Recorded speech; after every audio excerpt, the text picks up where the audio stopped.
Hey everyone, this is I1, letter I number 1, playing Magic the Gathering. Now you can see I am here playing black and red. I am in the middle of a match. You wanna know why? Because I started recording a few minutes ago, and it wasn't recording the screen. How delightful. So I had to start over. But luckily, it was like right at the beginning. Like I just started. You could see basically everything that happened. He snatched my little guy up.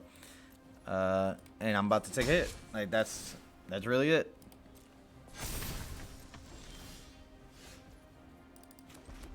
Alright, we're gonna put this out. And we're gonna follow it up with this guy right here. He's gonna pop one of the artifacts, obviously. I mean, why wouldn't he? And I'm about to be overrun in a second because this guy makes tokens. So, but of course, this is a challenge. I am not looking to win. If you are looking for the best Magic the Gathering player out there, this is not the channel. I am a casual player with a casual stat. As in, I casually get my ass kicked every once in a while.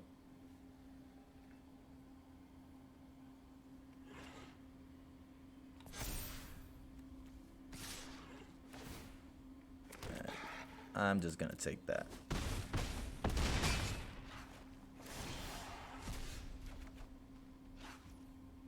That's a very helpful card right there. Too bad it's not in my hand. We got about 5 here to work with, so we can put 2 of these down and 1 of the other one. Alright, so what I'm gonna do is I'm gonna put this guy down because it's black and red, and then play this guy.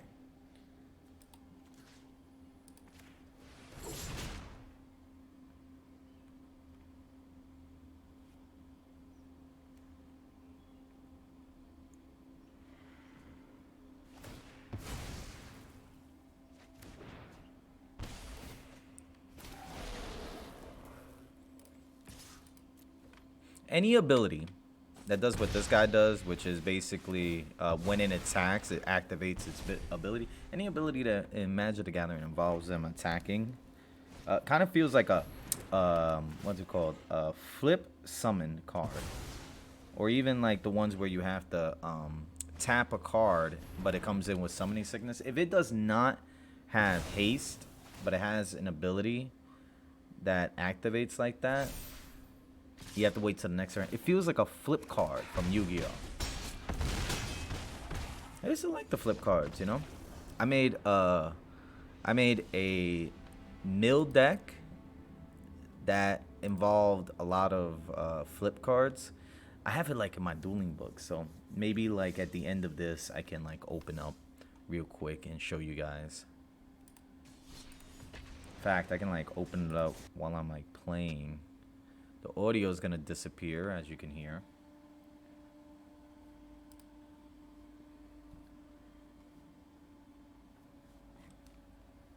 Let me move some things around. Got my remote in the way. Put it over there.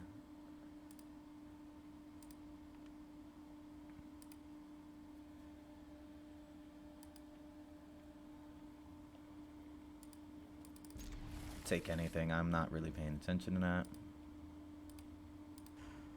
Okay, now what am I missing here? Okay. Hola.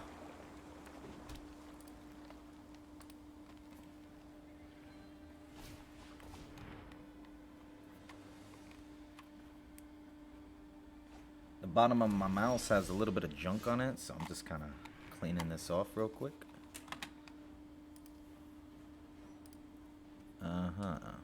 Now, I should put this down so I can play this card. No, I should play this card, then I play that card. Because either I attack and it dies and I do 1 extra damage, or attack and it blocks, which it's looking like. That might be the end result. Alright, so I think I need an extra black. We'll play you. I don't know if he would choose. No.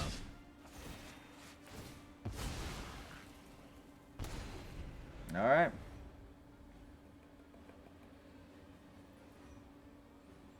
Yeah, epic the music going. Little Star Wars feeling right there with the trumpets, right? Anyone get that feeling? No, just me. I bet a few of you are out there like, yeah, I can hear it. I can hear it.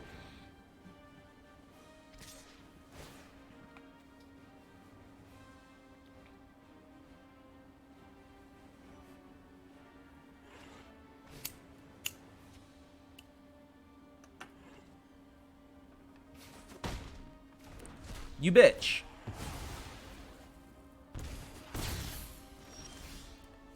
How could you have to do this to me? How do you do this to me?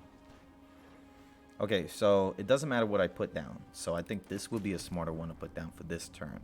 Now I can only play one card, right? I can either destroy something very specific, one of these punk ass. Let me tell him I'm thinking. I can put this guy down whenever a non-token creature you control dies. This bitch does 1 damage. You see, this kind of feels like the kind of card I should get out early, like a Blood Artist kind of card. So, yeah, let's put him out.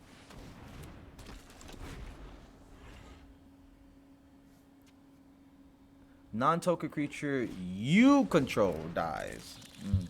Boo. But I can do 1 damage to any target. That's a yay. Because I might have to do it to this punk ass. Can't allow this to happen. I don't know if anyone knows what Scute Swarm does. It makes, for every time a land hits, it makes a token. When you have 6 lands, it makes a copy token. And then the copy token has the same ability, so that can then make, and it's a whole thing. I mean, if you want to read it real quick. There you go.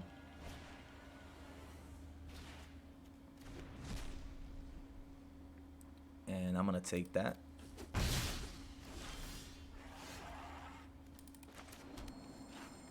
One more red. Have a little even spread out. I got 4. And it seems like I can only play 1 card. Right? So the smart move would be to play this card.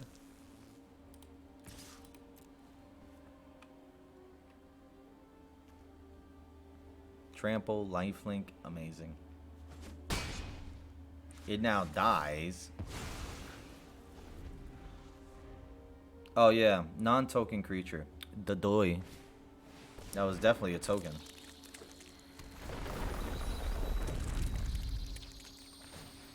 Yeah, that's the smart way to play it. You get cards that can search. That way, you're essentially activating the effect twice. And this one's a really good one because if you have 4 or more lands on the field, then it comes in untapped, which is the goal. There's a few cards that when they hit the field, you search. Evolving something. that's a big one. That's one that a lot of people use. I think this person's gonna wait 1 more turn. I'll make up sacrifice. Nah, come on. Like it matters. We know what they're gonna sacrifice.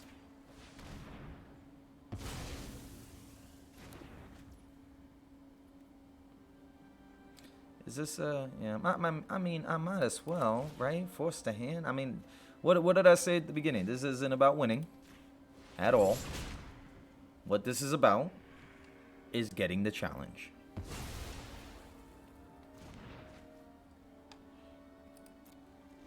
Let's give him a little wave.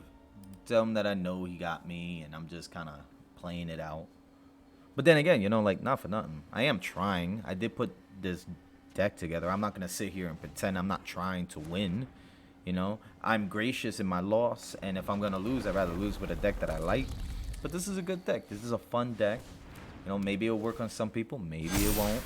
Not my best deck, in my opinion. You know, it is what it is, though. All right, we're going to collide with this guy right here. And then in my next turn, I'm going to use this to pop that. I mean, I'm going to probably die after that, but either way. Unless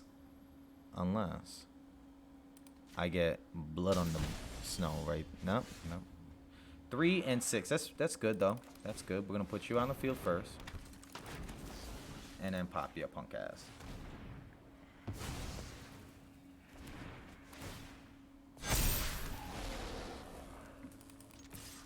Hiya. Not for nothing. I am gonna lose. That's 5. That's 10 right there, and I can't block all of these. I'm probably gonna block this or this. We're gonna GG them. I don't know why they're dragging their feet. There you go.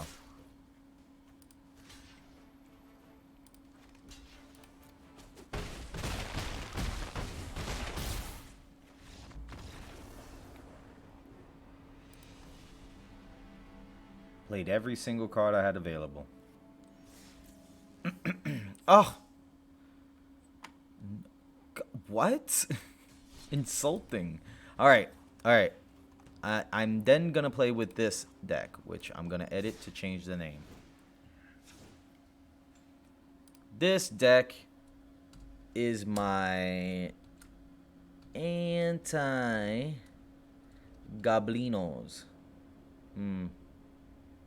Do I want to spell it all out?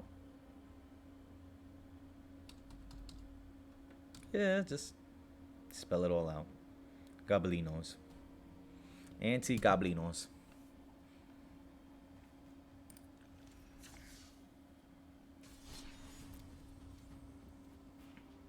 And you know the irony, you know, because the reason why I made that deck is because I hate Goblin decks so much. Like there was this time period. I don't know if I said this in my other video, but I've said this like so many people, and I'm gonna keep saying it like a ton of times.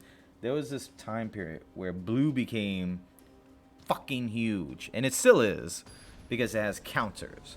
But for a while, there only seemed to be those counter cards, and the best thing I've seen that worked against them at the time was Goblin decks, because they were so low mana and you could drop so many that your opponent couldn't keep up countering them, because most counter cards, like an overall counter, would be somewhere around 3 mana, and specific conditional ones would be 2 mana, right? And if you have a Goblin deck and it only runs like creature cards, right? The ones that don't specifically target creature cards or can't target creature cards are now garnets in your hand, you know, which some people did run. Some people ran cards like that. So you had a way of getting cards on the field, and the most annoying thing about blues is that they're more of a sit and wait kind of people. They'll have like a couple creatures that have the ability to come out, like they have flash, and that will allow them to come out on the opponent's turn.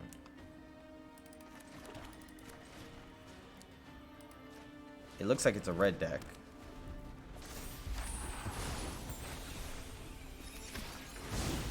Yeah, you see, I put this out because one of the things red decks do is that they swarm.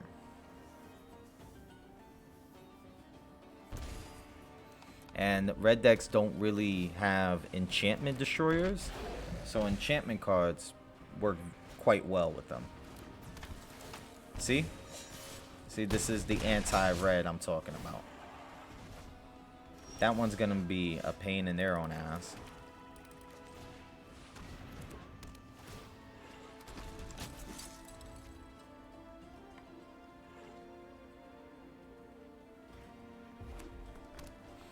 I don't know if it's good or perfected in any way. It's just a deck that it's always like an ongoing thing that I'm trying to always build a better goblin or anti-low mana red decks.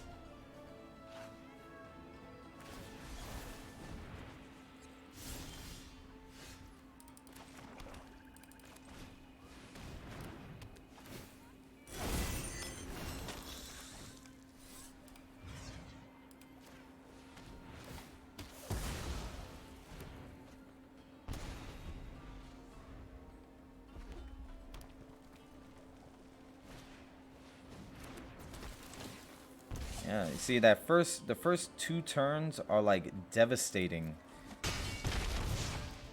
because they get so much out so quick and they do so much damage so quick, and then like they do things like shock and shit like that. Ah, this is the card I've been waiting for. That's a real FU card right there. So this is where I start turning around. Because there's no real way for any red deck to destroy, a small mana red deck to destroy these guys. I've looked. There aren't too many options. At least in, you know, in Arena. Magic the Gathering Arena. So my enchantments are mostly safe, right? You can see I have low mana destroyers, which have no condition whatsoever, except that they have to be low mana.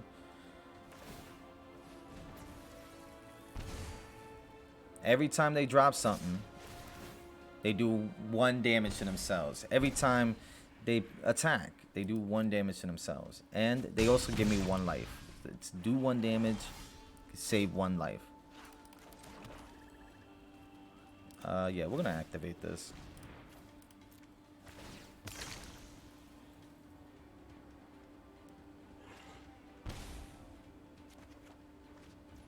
Oh, that's great. I'm happy I did.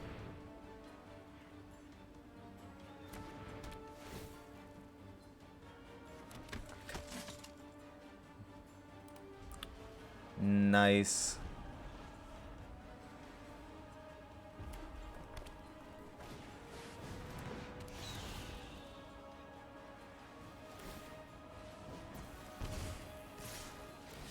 I can't stop the 5 from happening. I can at least stop this 2 here. Flying, that's pretty rough.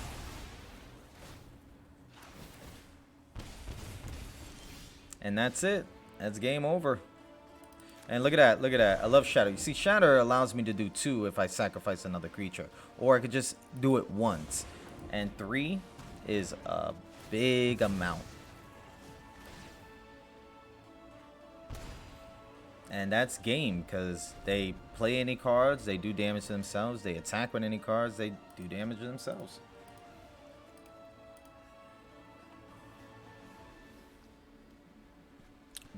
Yep. And like I said, they don't really have enchantment destroyers, you know. Now, you saw early on, I was fighting for my life, you know. But that's nothing new with me.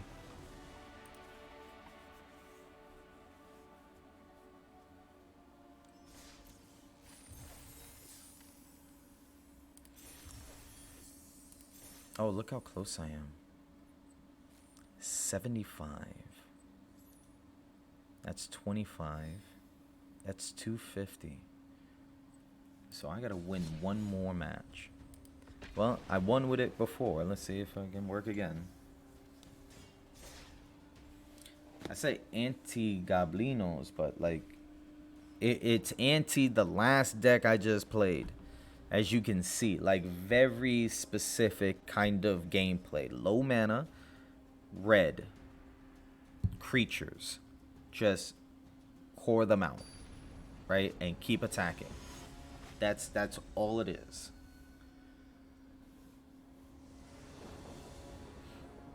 It looks like a father-son match right now. Right?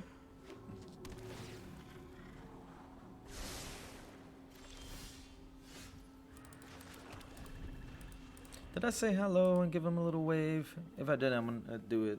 If I did already, then I'm gonna do it again.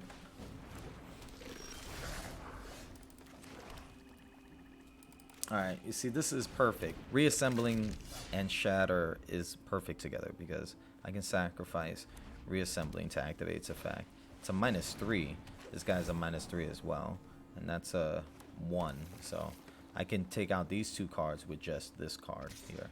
I'm gonna let that go. Now here's how I'm gonna do it. I'm gonna attack with you first. If it blocks it, that's great, right? I'm gonna use this against the last one and bring him back. You know, I should have waited because you could bring it reassembling back whenever, and it comes in tapped. So like, sometimes you want to make it seem like you got nothing on the field, or wait for them to activate something that tries to take them out the graveyard or exile the graveyard. 3. I need to actually get rid of that because that is quite dangerous. So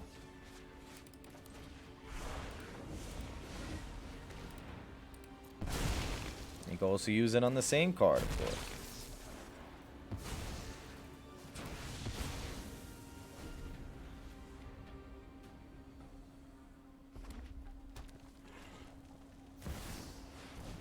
Ooh boy.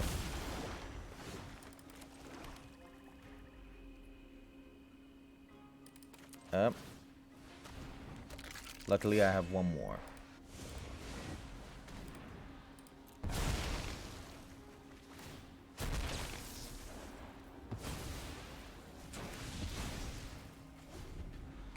Forever 0.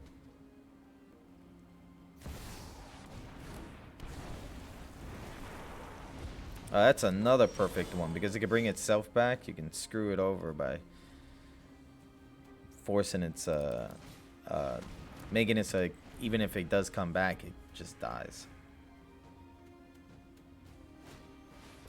All right, I'm on the ropes here. I tell you right now, I got my arms up. Oh, look at that! Destroyed my enchantment. That's sad. That's sad. We gotta get rid of. You can't just get rid of this. We gotta get rid of that and the little guy that comes with it.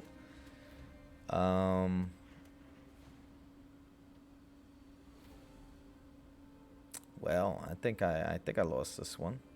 Right? Anyone else think that? I think I did.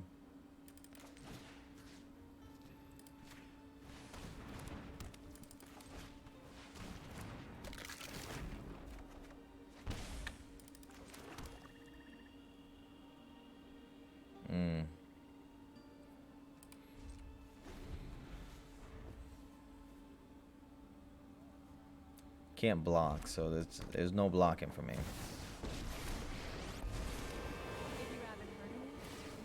Well, there goes that. Yeah, I'm done no matter what in like 2 turns. Alright, well. Got 5. 3.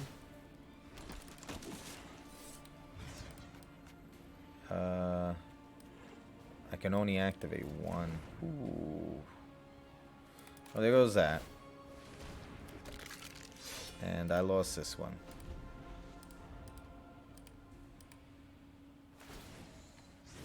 Let's get toasty. Yeah, not that good against other decks. I got lucky with the deck I played against. Tell you what, how about I use my quick red deck? Quick red dragon deck.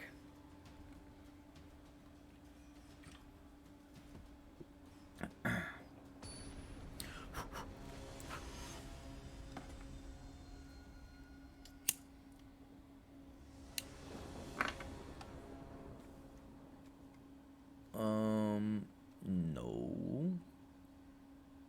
I mean, I need one more land, and I'll be rolling the dice with this hand. I'm happy I did it. I'm happy. This could go. I don't give a fuck about that.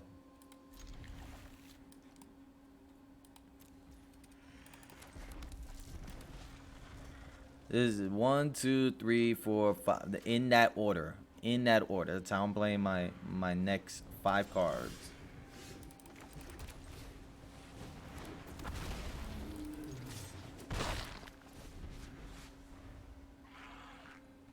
Okay, I'm gonna put that one in between.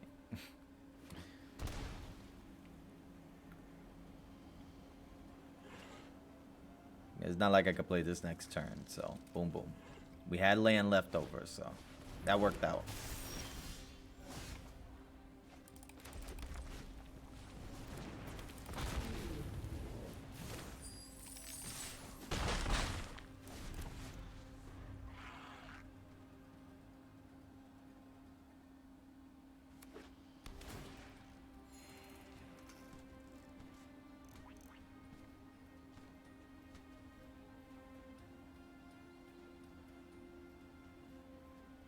Nothing?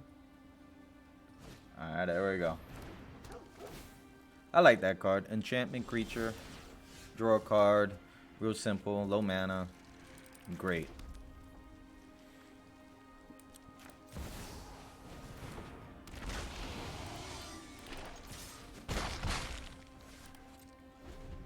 Whenever I play that card, I'm almost scared to play it because it should be a target for everyone.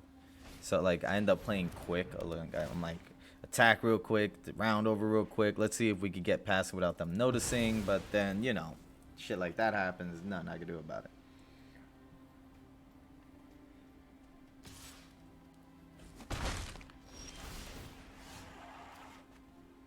Would you look at that? So I'll tell you what. I'm gonna hold on to this. Wait till I get another dragon so that I can at least use its effect.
Oh, that's an interesting moment. Because it would be more profitable to wait one turn for it. Alright. How about we let this round go? Right? And then on the next turn, when this is 2 mana, and this is like minus 2 mana, then I'll play both of them.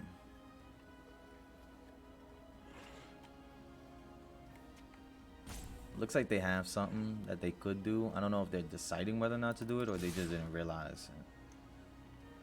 Did I just get an ad out of nowhere? What is this? You know, Google just, I feel like lately, I don't know if it's Google, but lately I've been getting like these random ad pop-ups and I'm like, I put in like ways to stop this shit, but somehow it still happens. So they returned my card. That's a smart one. That's a smart move. They saved themselves by 1. That's reasonable.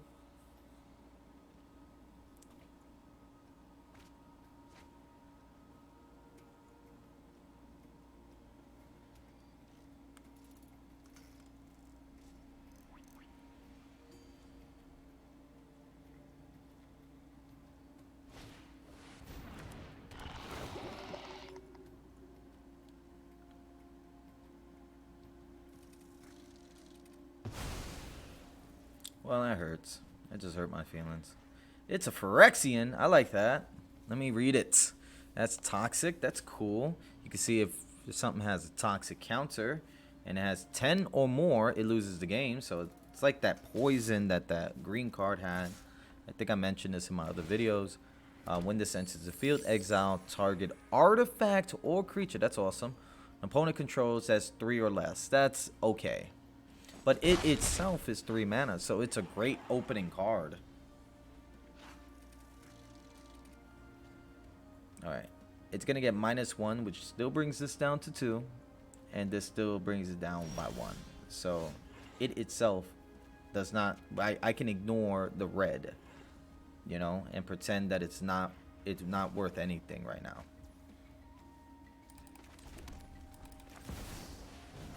And we're going to do 3, 4, 5, 6.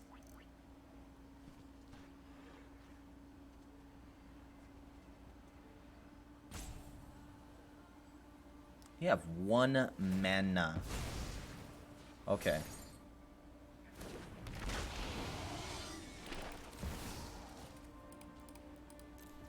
Is that everything? Yes, it is.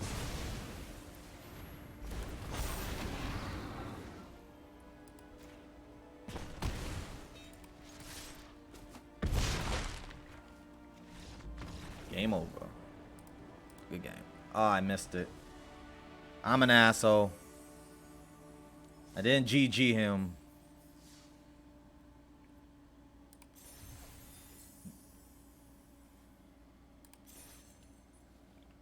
I'll check the video, see the person's name, and if I ever see that person again, I'll shoot him an extra GG, win or lose. Now we got the deck. Let's open it up. Need 2 more for this.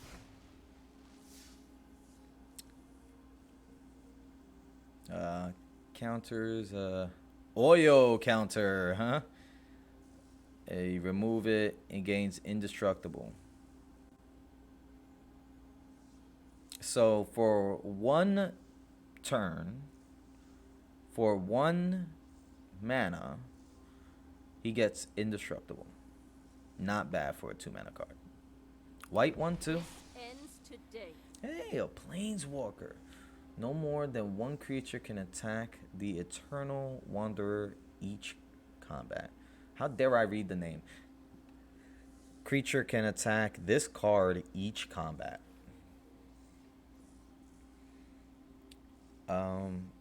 Exile target creature or artifact. Return that card on the to the battlefield under its controllers. Owner's control beginning of the next player's wait. At the beginning of that player's next end step. Wow, so if you did it to your opponent, it wouldn't be at your end step, it would be at the end of your opponent's end step. So it can be a positive and a negative at the same time, because a positive would be like I would put it on the field with cards that when they enter the field, like the Chupacabra, when it enters the field, target a creature and destroy it. So I would want to exile it and then return it again, so I can have 1 free destroy of a creature every time it does it, and all I have to do is wait until the end of my turn. Or I could do it to my opponent, and during my opponent's next turn, they're not going to have that card. That's great. That's great. 0, you get a 2/2 with double strike. So it essentially could do up to 4. And if it could do that 4, it wins the fight. That covers a lot of creatures. For each player, choose a creature that player controls. Each player sacrifices all creatures they control, not chosen this way. Okay. So if I want my opponent, like my opponent got a field, and I'm like, he has like 1 token that is like a 1/1. I'll target that and destroy everything else. And if I don't have many creatures on the field, so it'd be smart to just run like very powerful ones and do a 1-on-1 kind of scenario. Yeah. Cool. I don't have a lot of planes, so and all plane walkers are welcome. All right, that was a whole lot of conversation. So I'm gonna do this real quick, and I'm gonna show you guys my Yu-Gi-Oh on Dueling Books. So Dueling Books, right? Dueling Book, no S at the end. I keep saying books. It's Dueling Book, no S.com. Skip the intro if you want, or see the intro. It's really nice. And then sign in. It does a login. You log on, and that's it. You get every Yu-Gi-Oh card that's out there. I just put together a deck. And oh well, you get to see the opening because I waited too long.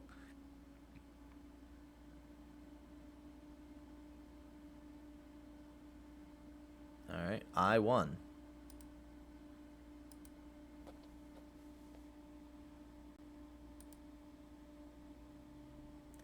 This is my dragon deck. Behold. I'm happy. This is by far my favorite card of all of Yu-Gi-Oh. Even after it changed, because it gave it like a hard once per turn effect, which like that's fair. That's fair. You know, these days you can like keep bringing cards back out if you want to. If you know the right combo, you know, you can sacrifice them. You can use them to bring out other cards, and then that card can bring down that card, and it's broken, just broken. So I understand, but in doing so, it made it 3 cards again, which I'm very happy because one wasn't enough. One made it damn near useless. You know, you would need to dedicate cards to search it. Otherwise, it's just a random card in your deck you might draw one day. You know, but 3 with a errata, I'm fine with that. I'm fine with that. Um, hand trap, hand trap. As you can see, I leaned very light attribute base. I know Red Eyes isn't exactly a good example of that, but you can see Divine is, Arc Brave, Galaxy Soldier, Galactic Spirit, you know, and Photon, and not this guy here though. He's not um, he's not a light, but he has a great combo with Arc Brave, which I definitely do run. As soon as he comes out of the graveyard and hits the field, like Arc Brave pops. When Arc Brave goes to the graveyard, right, at the next standby phase, you can target a 7 or 8 dragon type and bring it out on the field, right? He's an 8. So I bring him out on the field. He can then target a creature card in my graveyard, such as Arc Brave. And then it attaches it by putting Arc Brave into the spell and trap zone. When this card dies, right? When this card dies, this card and Arc Brave go into the graveyard together. So that means in the next standby phase, we can do it again. So it is a great combo that just cycles itself. And Dragon Ravine would be the way I would get it out there. You know, if I have Arc Brave in my hand or if I have Dragoonity, I would that would be the one I throw into graveyard and find the other one. Really, usually it's the Arc Brave, you know, because I only run one of these guys. 60 card deck because, you know, I'm not. This is to have fun. I want to play with all the cards that I really like. In fact, I don't see a card in here that I normally run, and I'm gonna go look for it and replace something in here for that, which I think will be you. It's a trap card. I can't remember. You know what? I'm not gonna do that to you guys, and sit here and go through that. I love you too much. I'm gonna do that on my own time. This is the deck I was talking about. That deck's out. I have a couple. These are my flip effect cards. Flip effect, morphing jar, needleworm, classics, morphing jar, but 1 and 2, right? Magician of Faith, Mask of Darkness, and my favorite combo to do is Magician of Faith with Book of Eclipse. Book of Eclipse flips all creature cards on the field face down. So my opponent attacks, I activate Book of Eclipse, which is a quick play, flips everybody down, right?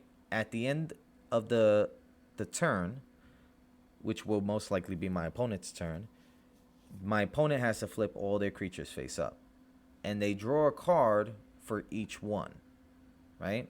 That is quote unquote the downside, but this is a mill deck. I'm trying to get through their deck. Sometimes throwing it into the graveyard, sometimes putting it in their hand.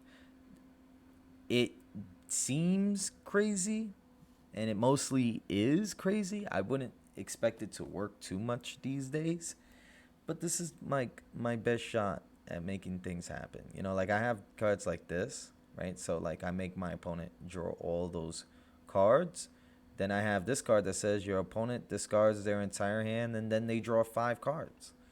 Or then I have this card, which my opponent banishes their entire hand and then they draw the same amount of cards.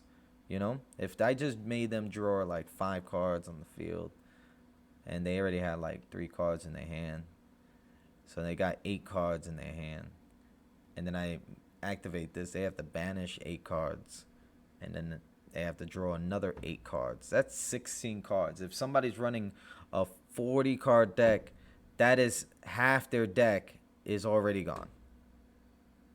Know what I mean? And that's 2 fucking cards that are activating. Boom and boom. I have this on the field. I could then get Book of Eclipse back, which is great. Or I can let them kill themselves with Soul Levy, which every time they special summon, they mill 3. It's a fun one. You got Battle, Fader, and Swift Scarecrow to prevent any damage, to prevent battles.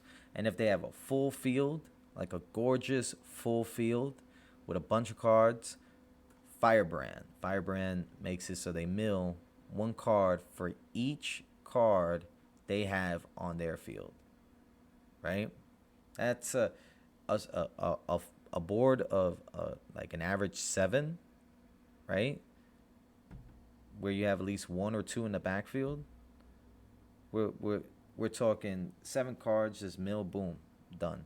And then my favorite guy, I wouldn't know how to pronounce that, so if you want to try to take a shot, or if you can, that's the name right there, where I can target a card and flip it face down. So after I flip something face up, I can flip it face back down. It's just fun. This is a fun thing. It makes me want to play Yu-Gi-Oh, but I don't have these cards in that Yu-Gi-Oh game on Steam, and it doesn't really work with me there. You know, I don't want to go through the grind again. I'd rather focus the grind on Magic, you know, because Yu-Gi-Oh is like, it's gotten to a point where, like, if you can't win in like 2-3 turns, that's it. Like, the entire Yu-Gi-Oh game seems to be summed up in the first 3 turns of every single match, you know, and like I don't got it, you know, I don't got it. So many people got it, and once some people figure things out, everybody else jumps on that deck, you know. They're like, oh, that exists, mine now. Like, people don't try to come up with their own thing. I love playing decks that no one else plays, even if it loses, because it just feels more fun. And every once in a while, I've run into people that feel the same way, and I can't tell you how much fun I have, because it's like such a unique battle, and you got to be clever with the cards you have and try to make it work. And it's like, it is possible, you know. But either way, I'm rambling. I'm enjoying it though. This is fun, you know. And maybe I will have a time when the guys are free and we can play a game. Till then, I'm gonna end this one. See you guys in the next one. Have a good one.